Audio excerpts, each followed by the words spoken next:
Se-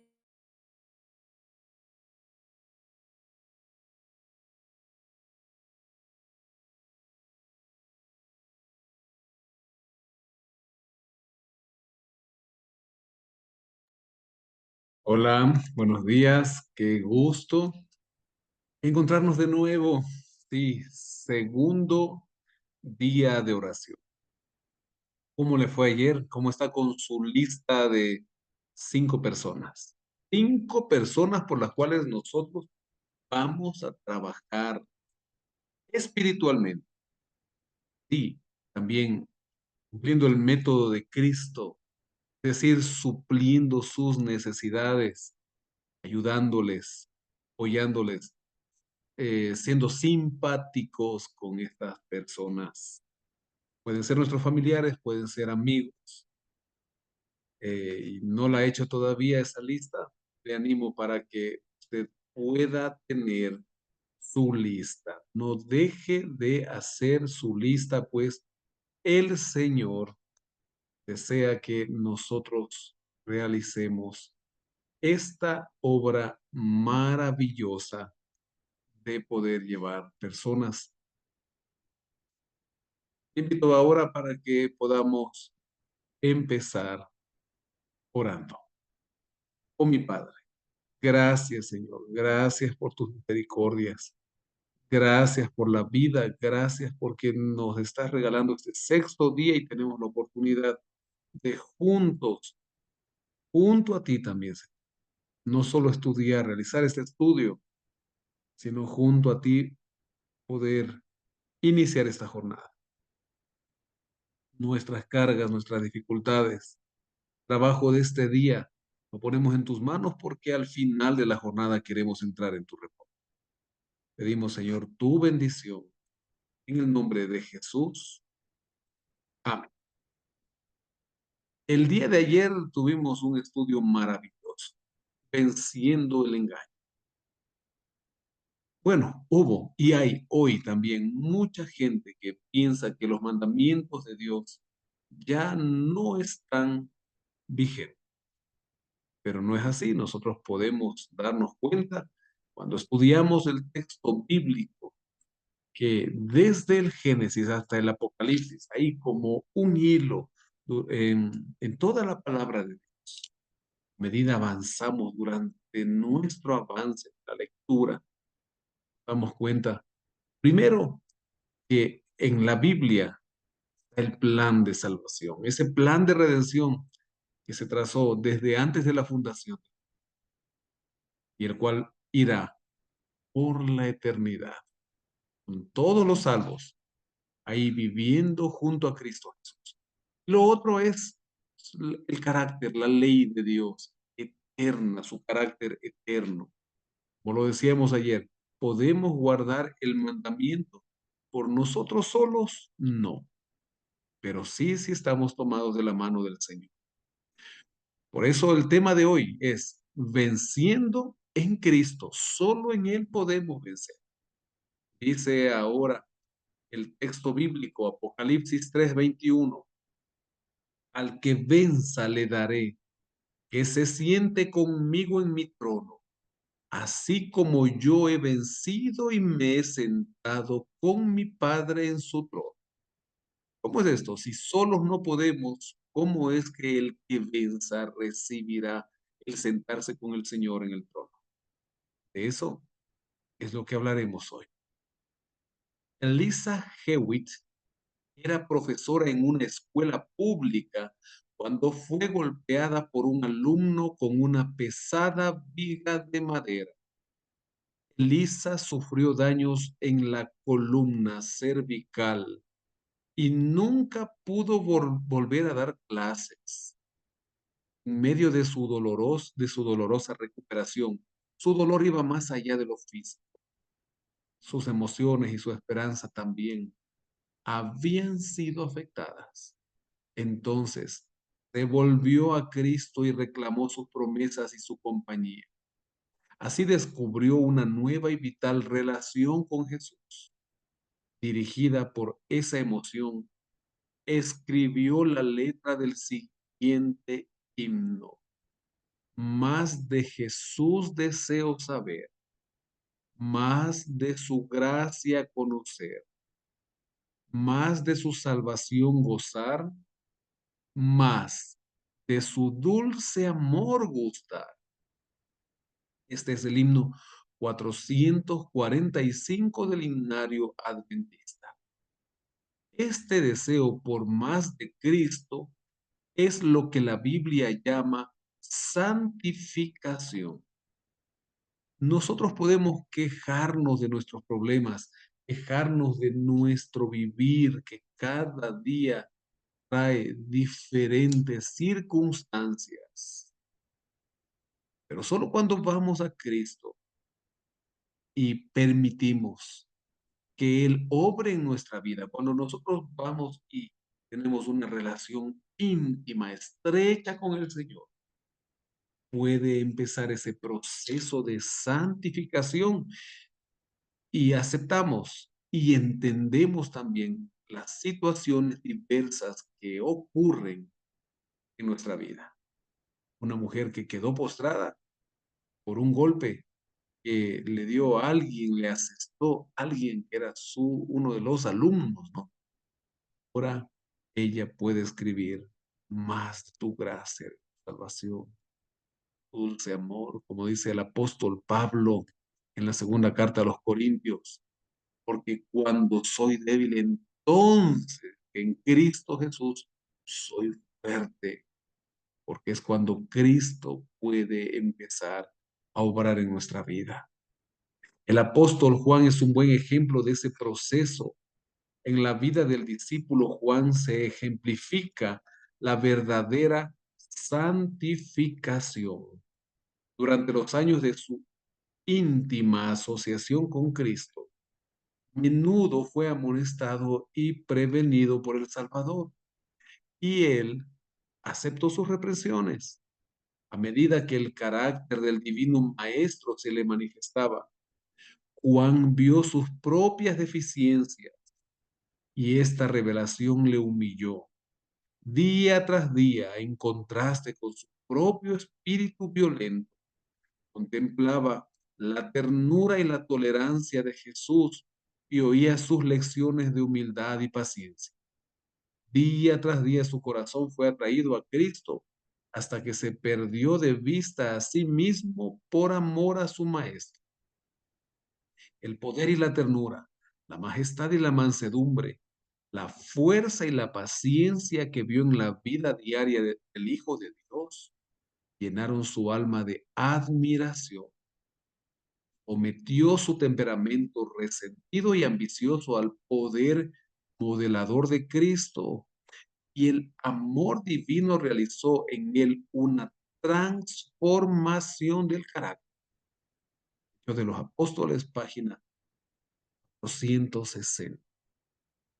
El apóstol Juan, también el Señor lo llamaba Boanerges, o su hermano, como los hijos del trueno.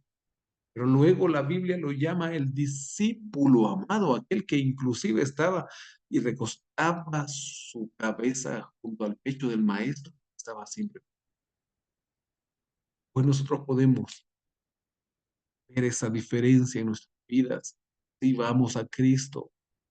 Cada uno de nosotros nace con un temperamento que es heredado. Hay 4 temperamentos.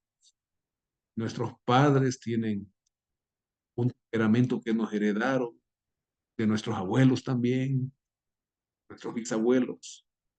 Hay una parte dominante entre estos 4. Unos son coléricos, sanguíneos, melancólicos, flemáticos, un poco más, un poco menos.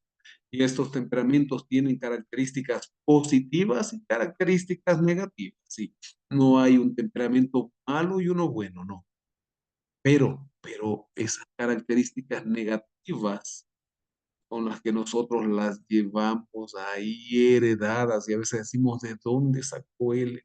¿De dónde saqué yo esto? Es heredado. Pero el carácter es lo que nosotros necesitamos ir desarrollando.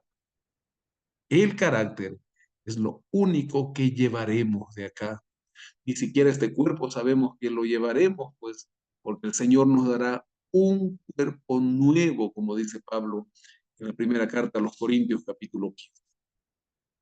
Pero ese proceso de santificación es necesario día a día en nuestra comunión y relación con Cristo.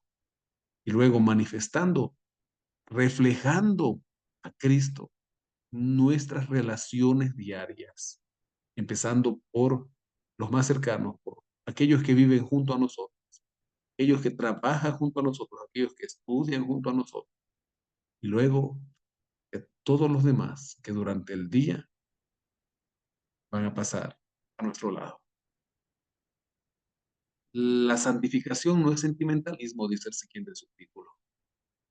Viene esta cita. La santificación bíblica no consiste en una poderosa emoción. He aquí donde muchos son inducidos a error, hacen que sus sentimientos constituyan su criterio. Cuando se sienten alborozados o felices, pretenden que están santificados. Los sentimientos felices o la ausencia de gozo no es evidencia ninguna de que una persona está o no santificada. No existe tal cosa como santificación instantánea. La verdadera santificación es una obra diaria que continúa por toda la vida. Los que están luchando con tentaciones cotidianas, venciendo sus propias tendencias pecaminosas, buscando la santificación del corazón y la vida, no realizan ninguna pretensión ostentosa de santidad. Libro La edificación del carácter, página 8. Entonces, la santificación no es sentimentalismo, es una relación diaria, constante, permanente, y durante toda la vida vamos creciendo. Por ahí en nuestro crecimiento un poco decrecemos porque resbalamos, sí, fuimos tentados por el enemigo y resbalamos, caímos. Pero ahí el Señor nos levanta y volvemos a crecer y así va nuestra vida. Y no logramos llegar hasta acá donde debe ser el ideal. Por ahí mientras estamos en esa avanzada, el Señor decide que hasta ahí lleguemos.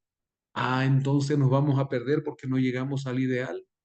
No, de ninguna manera, porque ahí es donde la justicia del Señor nos va a cubrir y Él va a decir, son míos, yo morí por ellos, como lo decíamos el día de ayer. Y es el Señor el que nos va a dar la salvación por su gracia y su justicia, no porque nosotros la hayamos merecido. Santificación implica renuncia. Para recibir ayuda de Cristo debemos darnos cuenta de nuestra necesidad. Debemos tener un conocimiento verdadero de nosotros. Solo quien se reconoce pecador puede ser salvado por Cristo.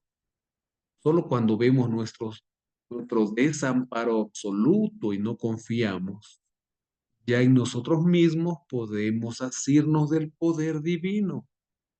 No es tan solo al principio de la vida cristiana cuando debe hacerse esta renuncia a sí mismo.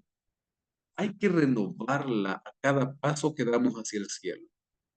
Todas nuestras buenas obras dependen de un poder externo a nosotros. Por tanto, se necesita una continua aspiración del corazón a Dios, una constante y fervorosa confesión del pecado y humillación del alma ante Dios. Aquella persona que depende de sí mismo, aquella persona que depende del humanismo y es el ser humano yendo y creciendo, y cuando por ahí estamos nosotros siguiendo a algunos eh, que se dedican en redes sociales a hacer coaching y nos dicen, sí, puedes, dale, tú puedes, y sí, nos animan, pero muchas veces nos llevan lejos de la dependencia que necesitamos de Cristo.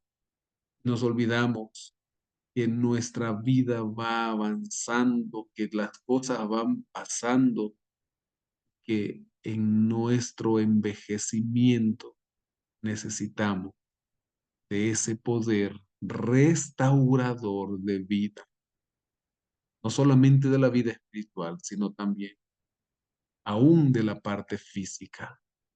Es solo el Señor, nuestro Creador, el que puede hacer que las cosas cambien en la vida. Por eso dependemos, necesitamos ese poder externo para ese cambio. La santificación es un proceso diario, dice el siguiente párrafo, en tanto que los que confían en sí mismos y dependen de su propia perfección de carácter, pierden su falso manto de justicia cuando son expuestos a las tormentas de la prueba. Los que son verdaderamente justos y con sinceridad aman y temen a Dios, lucen el manto de la justicia de Cristo tanto en la prosperidad como en la adversidad. La abnegación, el sacrificio propio, la benevolencia, la bondad, el amor, la paciencia, la fortaleza y la confianza cristianas son los frutos cotidianos que llevan a aquellos que están realmente vinculados con Dios. Sus actos pueden no ser publicados al mundo, pero ellos están luchando todos los días contra el mal, ganando preciosas victorias contra la tentación y el error. Libro La edificación del carácter, página 9. Aquel que egocentristamente confía en sí mismo, en su capacidad, en su raciocinio, nada más, está limitado. Pero cuando vamos a Cristo, entonces vamos a poder, dependiendo de Él, dar este fruto del Espíritu, sí, abnegación, sacrificio, benevolencia, como dice el apóstol Pablo en Gálatas, ¿no? El fruto del Espíritu es amor, gozo, paz, paciencia, benignidad, mansedumbre, templanza. La fortaleza que necesitamos vendrá de Cristo, porque entonces ya no seremos nosotros, sino Cristo actuando en nuestra vida, porque nosotros le hemos permitido. Sí, Él, como dice Apocalipsis 3:20, está a la puerta. Estoy a la puerta, llamo, golpeo. Pero si el que oye mi voz abre la puerta, yo entro. Si nosotros no abrimos la puerta de nuestra vida, no abrimos la puerta de nuestros hogares, no esperemos que Cristo pueda obrar un cambio en nuestras vidas. Nosotros no se lo hemos permitido. Y Él no va a violentar nuestra libertad. Y es, la santificación implica depender de Dios. El verdadero seguidor de Cristo no hará jactanciosas afirmaciones de santidad para un momento antes de seguir leyendo, ¿no? Esas jactanciosas afirmaciones de santidad es que yo ya soy diferente, es que yo ya no soy pecado, que yo, cuando alguien empieza a decir es que yo, peligro, peligro, porque quizá nada haya cambiado en su vida. Seguimos leyendo. Por medio de la ley que el pecador es declarado culpable de su propia pecaminosidad en contraste con la perfecta justicia que la ley prescribe. Y esto lo lleva a la humildad y el arrepentimiento. Se reconcilia con Dios mediante la sangre de Cristo y así, mientras continúe caminando con Él, obtendrá un sentido más nítido de santidad, del carácter de Dios y de la naturaleza trascendente de sus requerimientos. Verá más claramente sus propios defectos y sentirá la necesidad de un continuo arrepentimiento y una fe constante en la sangre de Cristo. Por medio de la ley nosotros nos vemos. La ley es ese espejo en donde vemos que hay algo en donde estamos fallando, hay algo de mancha en nuestra vida. Entonces, la ley no nos perdona, La ley no es la que nos cambia. Entonces va Cristo y yendo a Cristo, Cristo que empieza a realizar esa obra misteriosa.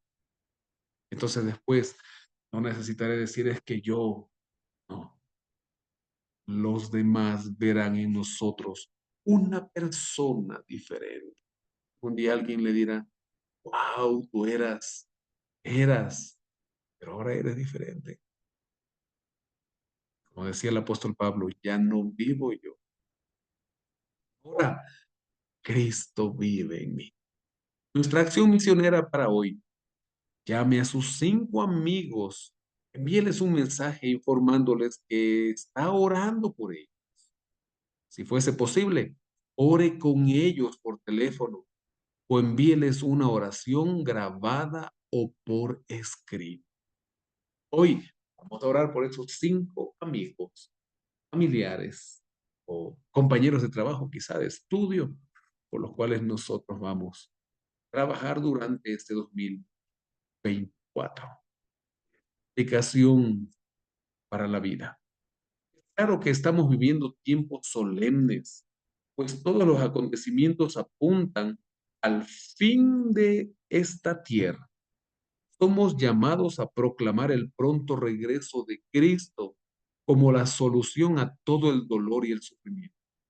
Pero hoy deberíamos detenernos un momento a pensar si antes de proclamar al mundo que Jesús pronto volverá, ¿no deberíamos advertirnos a nosotros mismos sobre esta verdad?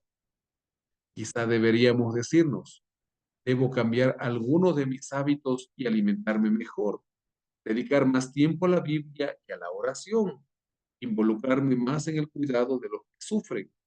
El pronto regreso de Jesús no es un eslogan evangelizador, sino un faro que debe dirigir cada decisión y elección de nuestros.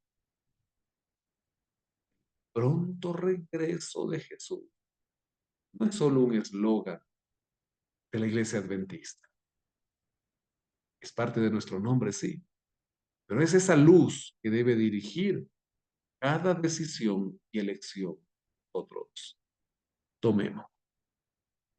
Entonces, si Cristo viene pronto, estamos viviendo a la altura del tiempo en el cual el Señor nos ha permitido vivir.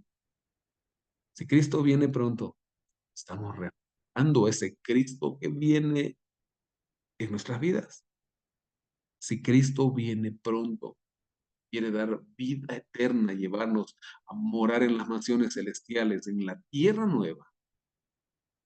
Nuestro hogar ya está siendo ese pedazo de paraíso, de cielo aquí en esta tierra. O todavía nuestro hogar está siendo un lugar de riñas, de resentimientos, de peleas.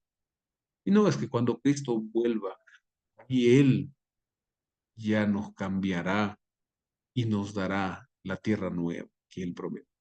No, no, no. Y debe empezar ese. Tu hogar debe ser el lugar donde todos los que viven y los que llegan también digan, wow, qué lugar, yo siempre quiero estar aquí, quiero venir aquí, porque Cristo mora en este lugar y en estas personas. Que tengas un feliz día de preparación, feliz segundo día de oración. Terminemos orando. Gracias, gracias porque solamente en comunión con Cristo diaria y constante podremos ser diferentes. Bendícenos, Señor, bendice a mis amigos y ayúdanos hoy a podernos contactar con esas 5 personas por las cuales vamos a estar orando. Bendice, Señor, nuestra familia. Ponemos también este día en tus manos. Lo oramos, lo rogamos, Señor, confiando en el nombre de nuestro Salvador Jesucristo. Amén. Que el Señor le bendiga. Nos vemos mañana en el tercer día de oración.